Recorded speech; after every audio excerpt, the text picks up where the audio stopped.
Hey, what's up? It's PDX Guitar Freak, and this is the follow-up to my Q&A invitation that I made recently. This is the A to the Q's. In celebration of 10 years, 20,000 subscribers. Well, 20,000 people clicked on the subscribe button. They don't always come back. But let's go ahead. I'm going to start from the first question, and we'll go from there. So the first one comes from Philip Rep, and he says, basically, do you have any idea what happened to Vanderbilly.com? They moved to Guitar.com, site's closed, can't find any info. Sorry, dude. I don't know what happened to Vanderbilly. I used to like his channel on YouTube. Very Zeppelin inspired, cool lessons. He must have rode off on his Billy Goat into the sunset. Frankenstrat78 asks, Hendrix or Page, and then Rhodes or Van Halen? Let's start with Rhodes versus Van Halen. I gotta give it to Van Halen. I mean, he's my all-time favorite. I still love Rhodes though, and we'll talk about him a little bit later. There's another question where he comes into play. But I don't know, Eddie just had the tone, the feel, the attitude, and Randy was still developing, in my opinion. Obviously, life cut short. Had he kept going, who knows? He may have been, the best ever, who knows? Hendrix versus Page, that's hard. I love them both. If I was to look at just, like, Hendrix only had 3 studio albums before his death, right? And then there was some stuff afterwards that they put out. But if you compare those first 3 with the first 3 Zeppelin albums, I have to give it to Hendrix. Or if you compare the period of time from when Hendrix's first album came out and his death and what Page produced during that period, I gotta give it to Hendrix. That said, overall I do prefer Page, just because I love Zeppelin's songs and the catalog. It's just, also the production values. Hendrix was just starting to get into, well, his final album, the production values were 10 times better than his first album, but Page did such a great job with the Zeppelin stuff. I gotta give it to Page anyway, I'm rambling. And then Cyberdoc says, how do you overcome stagnation in your playing or just not feeling inspired? You know what, man? For me, sometimes it just means taking a break, walking away for a couple of days, and coming back. Usually I come running back. Because there's something so comforting about the guitar. I walk into my den, I see one sitting there, I have to pick it up, and just want to wrap my hands around that neck and squeeze. It's important that you know the safety words so you don't go too far with that. Disgusting. Bad joke. But yeah, for me, a couple days. And also, it helps to have a goal, something that you're trying to learn or something you're trying to accomplish. For me, doing all this YouTube stuff is inspiring for me. I don't make money off it, whatever, but I just love keeping the music alive, and I love seeing people's reactions, so that kind of keeps me going. Trevor Reynolds, when are we going to get some Van Halen balance era tones for the 500? He's talking about the Pod HD 500. Sorry, Trevor, I'm not good at recreating other people's tones. I can approximate them, but I tend to just be inspired by others and then just take it up in another, take it and customize it. But I don't know. Sorry, bro. And then Ivan Fernandez had 2 questions. Hey, yeah, Ivan. First one being, is music your full-time job? If not, what do you do? And the second is, do you have a personal signature lick? By that, I mean a special move that you always, without thinking, do and improvising without much effort. Okay. So the first question, no, I don't make I don't make money from music. I quit those dreams of being a rock star in my early 20s when I stopped playing in bands and made the decision to go back to school. Music was changing in the early 90s and not for the better, and I just started feeling like I had to have a backup plan, and I dove headfirst into it. But anyway, like I said, I don't make money off YouTube.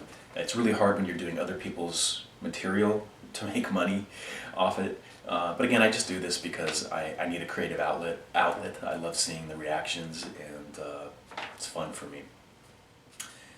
Oh, and what do? I've been in the HR, human resources field for about 19 years now.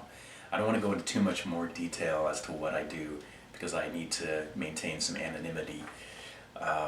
But yeah, I'm pretty heavily invested in that. So even if I wanted to try to do YouTube as a living, I don't think I could recreate my current income. It would take a lot of work, and so I just do it for fun.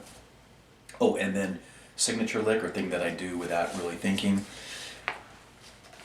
So yeah, I don't know, man. When I think of a signature lick, I think of someone who's, like someone like Eddie Van Halen, or someone who's, a guitar hero that has their kind of go-to thing. Although Eddie has several signature moves, so I don't put myself in that category. But things that I do personally, my comfort zone where I go. Let's say you're playing in E minor pentatonic up at the 12th fret.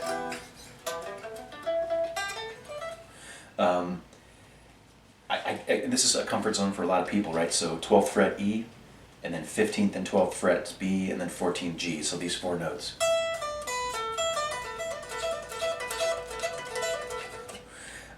That's a comfort zone, always going back there. There's so many derivations of those notes that you can pull together that it just, I go there, a lot of guitar players go there. Add in the bend, and that's like such a classic lick. Randy Rhoads, Jimmy Page, so many guitar players have done that one.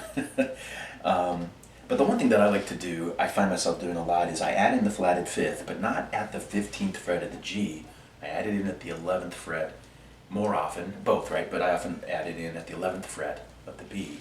And so, again, we're adding in that 11th fret of the B to those four notes.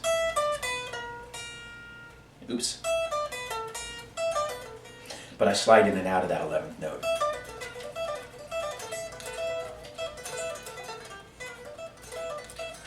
And I do that a lot. And I don't know, so it's kind of like a fallback. I do that and I play in that position. And I can just keep going and going and going in that comfort zone. So I don't know if I'm answering your question. In terms of that move, that sliding in and out of the 11th fret, I think I got that from Michael Schenker. It may have been the live Lights Out solo from Strangers in the Night. I think he may have done that at one point. I don't remember, man. But other than that, I don't think I really have any type of signature. Like, there's certain things that I like to do that come out like in the same E minor pentatonic. That's one little lick that comes out a lot. When it comes to transitioning to different locations from that position, I very often will transition from the 14th fret at the G. So there's a lot of places you can go from there.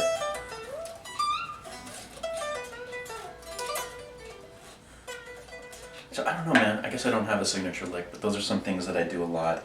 A lot of the Randy Rhoads, the repeating patterns,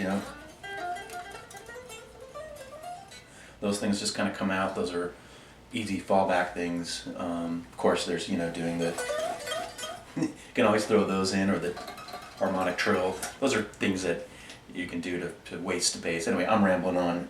All right, next question comes from Please Stay Tuned. What about frogs? I like frogs. The only frogs I don't like are those little poisonous ones, like in Central and South America, that are like red. That they used to make poison darts. That kind of shit scares me. But I like frogs. Frogs are cute. Addictive sounds. I'm only laughing at that last question. He says, "Hey Dave, how are you liking the Line 6 board?" He's referring to the Line 6 Pod HD 500. I have the Boss GT100, but I think I should have bought the Line 6. You know what, bro? I haven't tried the Boss GT100, so I can't objectively compare the two. But for me, I'm still using the HD 500 after, what has it been, 5, 6, 7 years? I can't remember how long it's been now. But it does everything that I want to do. And so I don't feel like I can justify buying something else when I don't need it. That said, there's one thing that I wish the HD 500 would do better, and that would be to have like a tighter low end if you want to do kind of chuggy thrash type of stuff. It does okay, but not that great. Other than that, I'm still really happy with it. Michael Steele, he has a question about my Feel Your Love Tonight solo. I won't go through that, that'll take too long to explain, but I answered it down below. He was trying to compare it to a different Van Halen solo. And then AJLUG asks, how about docking lessons, Dave? You know, I thought about doing that at one point. I have a couple of docking videos here on YouTube. But I don't know, man, I spend so much more time playing Van Halen stuff that I feel, and I like it more, so I feel more inclined to be doing more Van Halen. But I promise, I'm gonna break out and start doing other things again other than Van Halen. So maybe I might do some docking down the road. And then KT Robinson, we had an exchange where he was asking, hey, I'm an addicted player, older than you with kids, you get the picture. So he doesn't have a lot of time, but he loves playing, and he wants to know what he can what he can focus on to get better. And that's kind of hard to answer without knowing more of where he's at within his playing abilities. But one thing I'd have to say is, if he's been playing for a year and he has, you know, I'd say first you got to get down all the open chords, major and minor, and then major and minor bar chords, power chords. Don't worry about the seventh chords and all that stuff, that'll come later. So learn those basics, learn the notes, and then once you have a good feel for rhythm, and you feel like you know, and you have a good sense of that, because you want to work on rhythm before you start going into leads and stuff, in my opinion. But once you've got that down, you want to get on to leads. I'd say first thing I'd learn some scales, minor pentatonic, and the major pentatonic. And then you'll want to learn the major scale, and then all of the modes that are associated with it. You know, Phrygian, Locrian, Mixolydian, Lydian, Aeolian, etc. And once you learn all those scales, then I would start learning some basic kind of blues licks. You know, whether it's Clapton or Jimmy Page or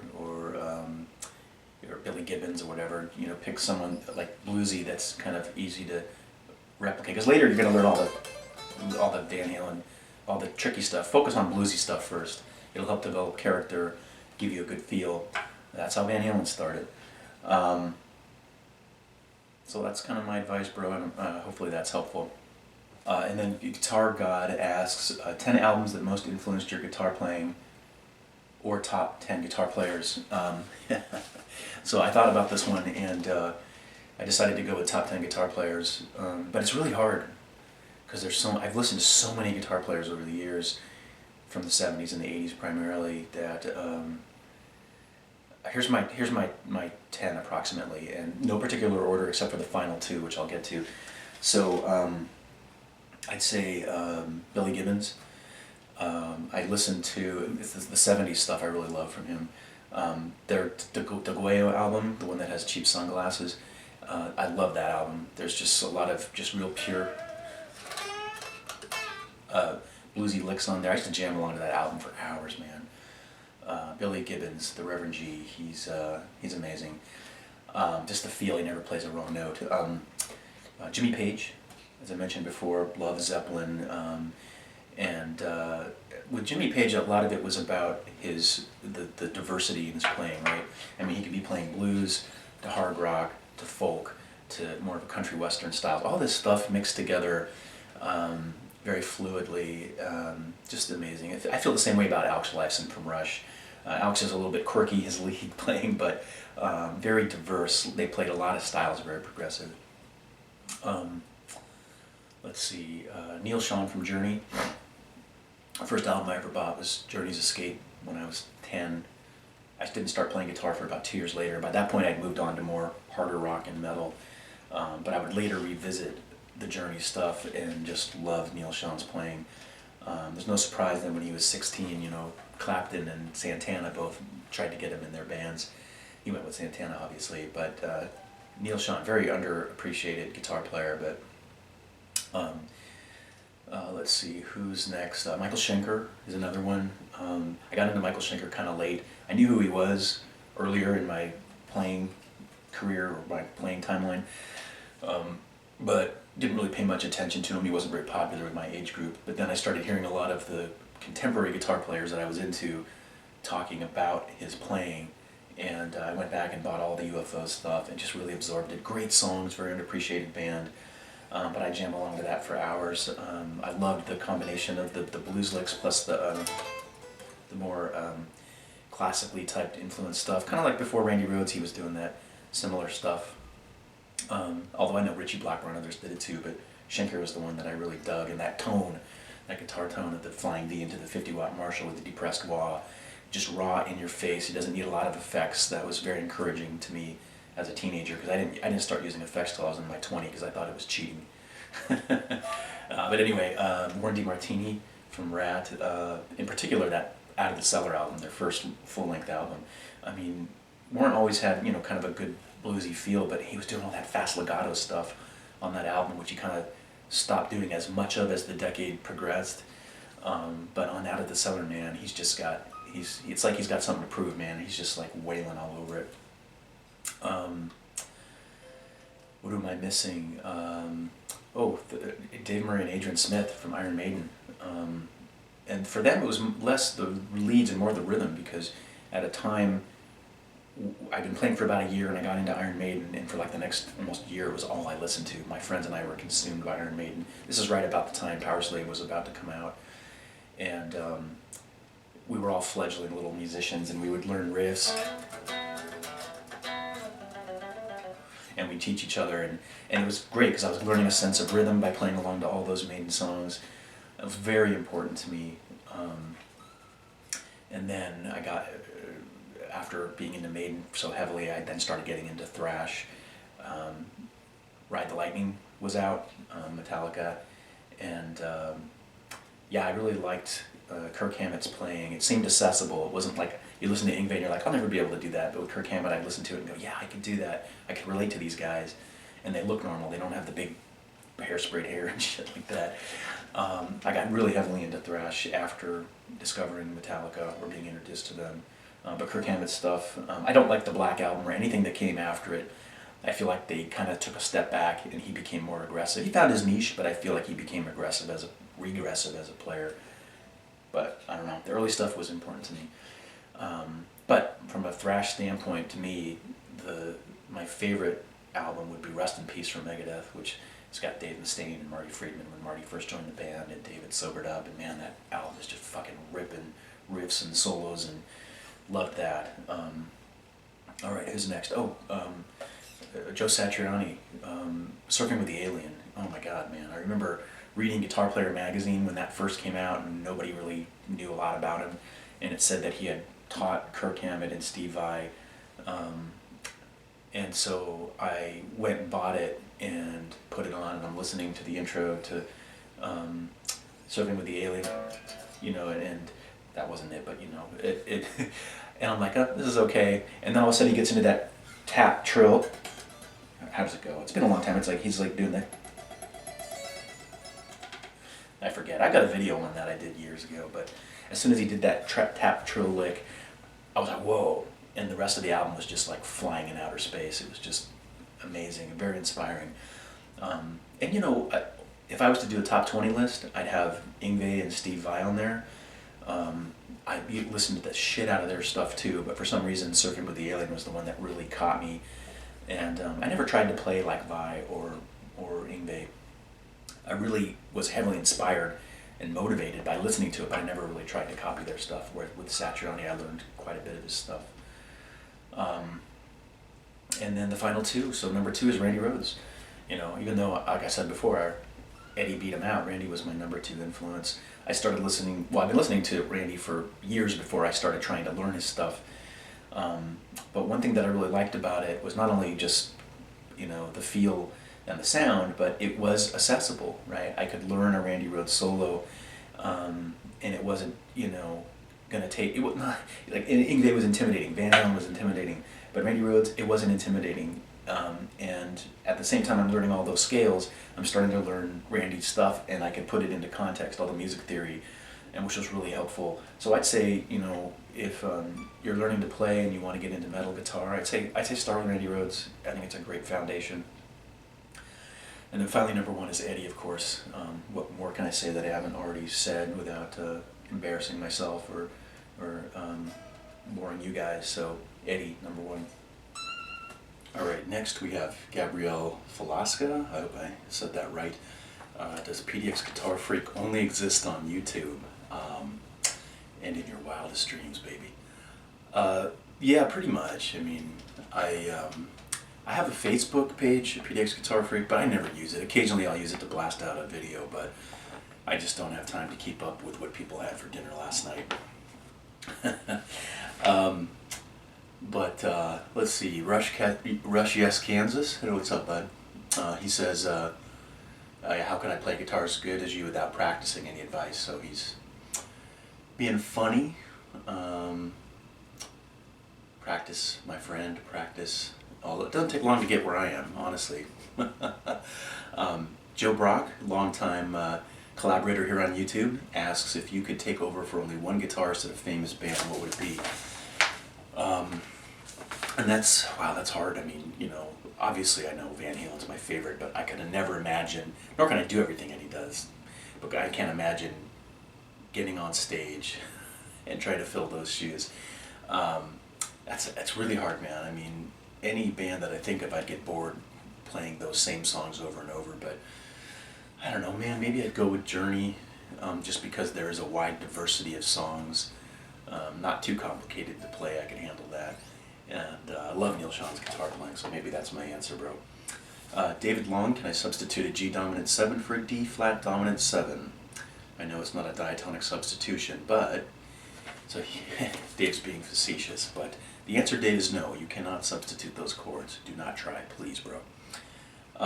V. Marzano recently picked up Line 6 HD Pro, so he's having trouble getting my patches off the Line 6 website. So I'll tell you what, man, if you want to give me your email address and a list of the patches you're interested in that you can't download, I'll email them to you directly, just for you. And then the last question, again from Guitar God, was what was your first guitar? Wow, man. I wish I still had it. I sold it to a kid down the street for $50 because I was a stupid teenager. But it was kind of a mutt of guitar. There was no logo on it. It looked exactly like a Fender Jaguar, though. I mean, it had the two little pickup switches up here, the shape of the bridge, and the plate where the knobs were. Everything, it looked like a Jaguar, but it didn't say Fender on it anywhere. My parents had bought it from a guy who lived across the street from us. This was in Southern California, Van Nuys, and the guy's name was Mike DeTemple, who apparently was like he was a studio player in the 60s and 70s, but he started making his own guitars, I think in the 90s, well after I bought my guitar from him. So now he owns DeTemple Guitars, and he's built guitars for like Bob Dylan and Vince Gill and Joe Walsh and others. Really nice, high-end, nice-looking high-end, like, you know, look like Tellys and Strats and stuff. But back then he didn't have the guitar company yet. So it's just interesting to find that out years later, what had happened to the guy. But anyway, that's it. I really do appreciate the questions. And as always, I really appreciate everyone who subscribes and comments and all that stuff. It just encourages me to keep playing. So anyway, until next time, rock on.